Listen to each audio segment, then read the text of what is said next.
जैसे कि हम अपने पिछली वीडियो में आपको बता चुके थे कि combination of resistance in series, उसका डेरिवेशन भी किए थे। और क्या आया था हमारा जो रिजल्टेंट रेजिस्टेंस आया था, 3 रजिस्टर हम लोग यूज़ किए थे, उसका आया था R=R1 + R2 + R3। अगर यहाँ पे हम n रजिस्टर यूज़ करते तो हमारा क्या रिजल्टेंट जो रेजिस्टेंस आता है वो क्या आता Rn। अब हम वही सेम फार्मूला यूज़ करेंगे combination of resistance in parallel, क्योंकि हमारे होम अप्लायंसेस में और ट्रांसमिशन लाइन में हम दोनों टाइप्स के रेजिस्टेंस को यूज़ करते हैं। पहला कौन सा, series combination,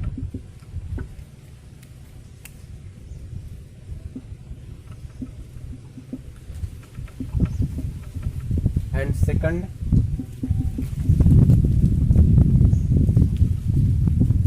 parallel combination.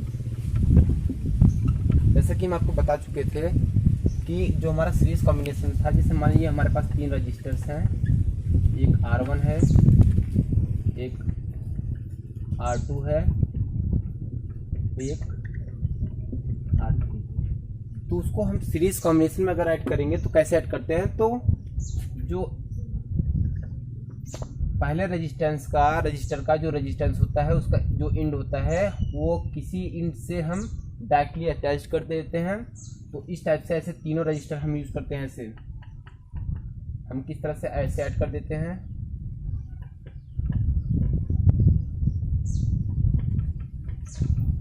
This is R1, R2 and last R3। तो इसका हम कंबाइंड रेजिस्टेंस निकाले, मीन्स हमको एक सिंगल रेजिस्टेंस में चाहिए था, और वो क्या हुआ था, R इक्विवेलेंट हुआ था R1 + R2 + R3। ये क्योंकि हमें क्योंकि ओम्स लॉ अप्लाई करने के लिए R = V/I, तो हमें R एक सिंगल रेजिस्टेंस ही चाहिए। तो हमारे पास मल्टीपल रेजिस्टेंस जैसे हो सकते हैं, तो हम उसको एक सिंगल रेजिस्टेंस में कन्वर्ट करेंगे और देखेंगे। पहला सीरीज कॉम्बिनेशन था, सीरीज कॉम्बिनेशन में हम इस तरह से ऐड करते हैं। अब सेकंड देखेंगे पैरेलल कॉम्बिनेशन। तो पैरेलल कॉम्बिनेशन में देखेंगे कि हम रजिस्टर्स को पैरेलल कॉम्बिनेशन में यूज कैसे करते हैं। तो हमारे पास सेम यही 3 रजिस्टर्स हैं, R1, R2 एंड R3। तो पैरेलल कॉम्बिनेशन में हम कैसे अटैच करते हैं। पैरेलल कॉम्बिनेशन का होता है, जैसे हमारे पास पहला रजिस्टर क्या है, R1, मान लीजिए R1 है, और दूसरा जो रजिस्टेंस है उसको हम कनेक्ट किए हैं, डायरेक्टली अटैच नहीं किए हैं, कनेक्ट किए हैं इससे। ये मान लीजिए ये तीसरा है, इस तरह से R1, R2 एंड R3। तो इस हिसाब से जो कॉम्बिनेशन बनता है स्टूडेंट्स, उसको क्या बोलते हैं, पैरेलल कॉम्बिनेशन। अब हम इसमें देखेंगे कि हमारा R इक्विवेलेंट आता क्या है, क्योंकि ओम्स लॉ अप्लाई करने के लिए हमें R इक्विवेलेंट ही चाहिए। तो ये हम देखते हैं कि होता क्या है। अब हम इसको सर्किट सेट करते हैं। सर्किट सेट करना मतलब है कि हम इसको किससे कनेक्ट किए, बैटरी से कनेक्ट किए। यहाँ पे हमारा क्या हुआ, की हुआ। अभी तो हम इसको ओपन में रख रहे हैं।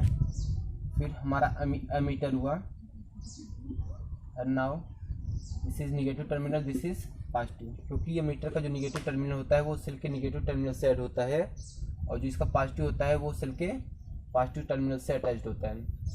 तो हम ओम्स ने क्या ऑब्जर्वेशन किया, ओम्स ने ऑब्जर्वेशन किया कि यहाँ से जो करंट फ्लो होता है, यहाँ से जैसे हमारा पॉजिटिव टू नेगेटिव फ्लो होता है, तो जैसे यहाँ पे जाता है वो पार्शली डिवाइड हो जाता है, किसमें, 3 पार्ट में, 3 पार्ट में डिवाइड होता है। तो R1 में जो हमारा करंट फ्लो होता है वो I1 होता है, R2 में जो होता है वो I2 होता है, एंड लास्ट R3 में क्या होता है, I3 होता है।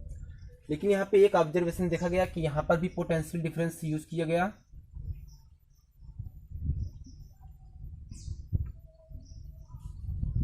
यहाँ पे भी यूज किया गया, यहाँ पे भी सेपरेटली यूज किया गया, और आप जानते हैं कि जो हमारा ये पोटेंशियल वोल्टमीटर होता है वो हम पैरेलल में यूज़ करते हैं। तो वोल्टमीटर हम तीनों के अक्रॉस, तीनों रेजिस्टेंस के अक्रॉस हम यूज़ किए। तो हम क्या देखे कि हमारा there are no variation in potential difference या वोल्टेज।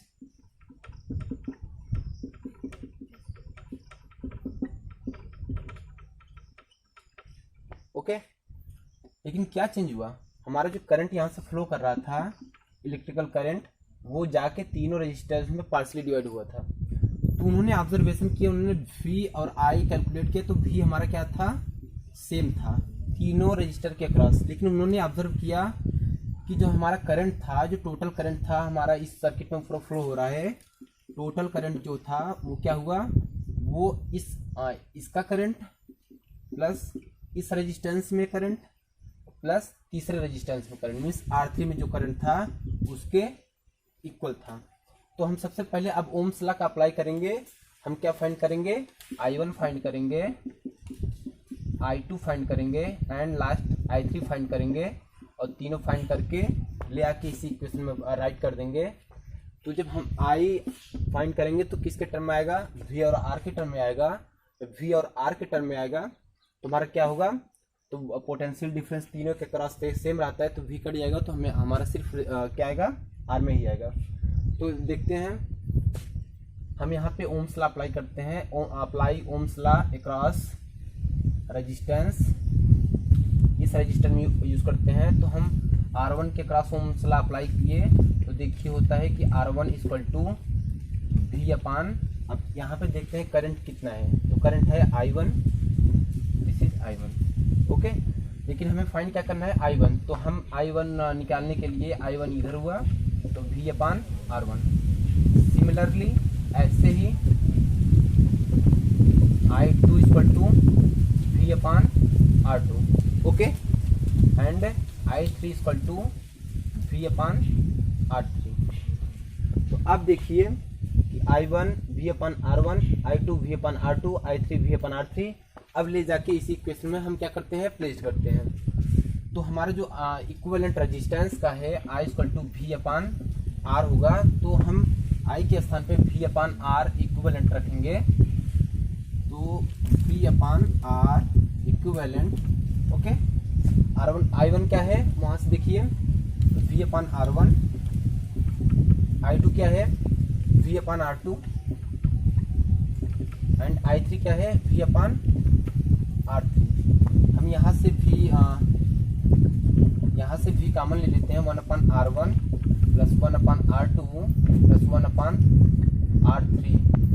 V से V कैंसिल हो गया, बचा क्या, R equivalent equal to 1 upon R1 plus 1 upon R2 plus 1 upon R3। ये हमारा आया इक्विवेलेंट रेजिस्टेंस, क्योंकि हम तीन ही रजिस्टर यूज किए हैं। अगर आप ऐसे n रेजिस्टेंस ले रहे हैं तो आपका जो फार्मूला बनेगा वो R इक्विवेलेंट होगा 1 upon R1 plus 1 upon R2 plus 1 upon R3 plus dot dot plus 1 अपान Rn। ऐसे जितने आप रजिस्टर यूज करेंगे सबका जो रिजल्टेंट होगा 1 अपान ऐसे के इंडिविजुअली सम रेसिप्रोकल होगा उस रेजिस्टेंस का।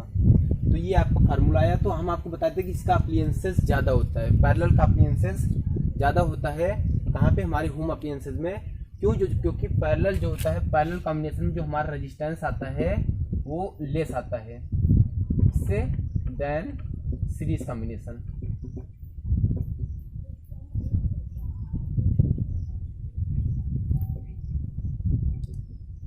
सीरीज कॉम्बिनेशन जब हमारा रेजिस्टेंस कम आएगा तो हमें क्या मिलेगा, ज़्यादा करंट ज़्यादा मिलेगा। इसका मतलब है कि हम ज़्यादा प्रीफर क्या करते हैं, पैरेलल कॉम्बिनेशन, और सीरीज कॉम्बिनेशन उतना प्रीफर नहीं करते हैं।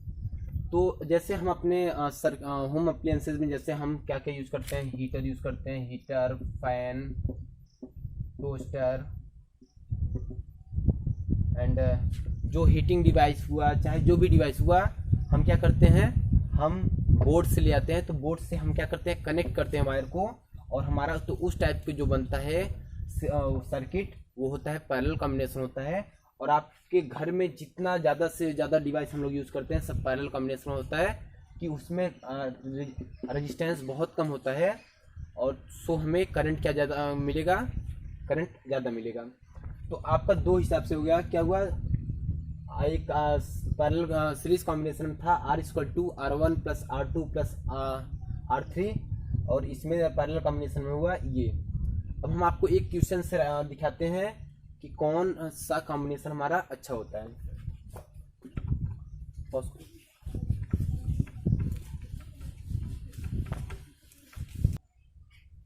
हाँ स्टूडेंट, तो हमारे पास 3 रजिस्टर है, एक 1 ओम का है, एक 2 ओम का है, एक 3 ओम का जिसका रेजिस्टेंस है। तो हम एक बार इसको सीरीज कॉम्बिनेशन में ऐड करते हैं और नेक्स्ट अनदर टाइम क्या करते हैं, पैरेलल कॉम्बिनेशन में यूज़ करते हैं।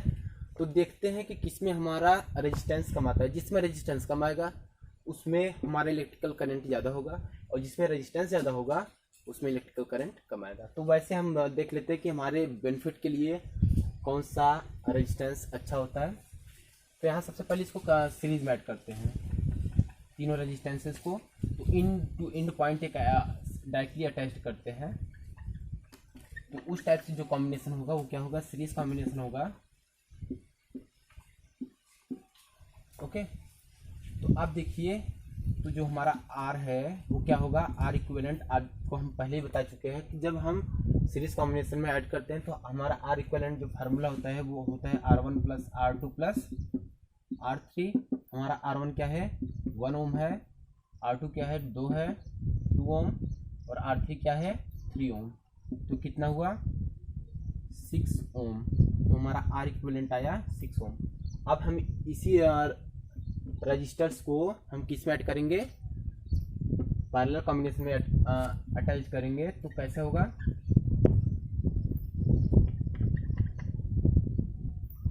जहां ज्वाइंट हुआ वायर, आप समझ लीजिए जैसे थर्ड वायर का इंटरफियर हुआ वैसे वो क्या बन जाता है, एक हमारा जो कॉम्बिनेशन होता है पैरेलल कॉम्बिनेशन होता है।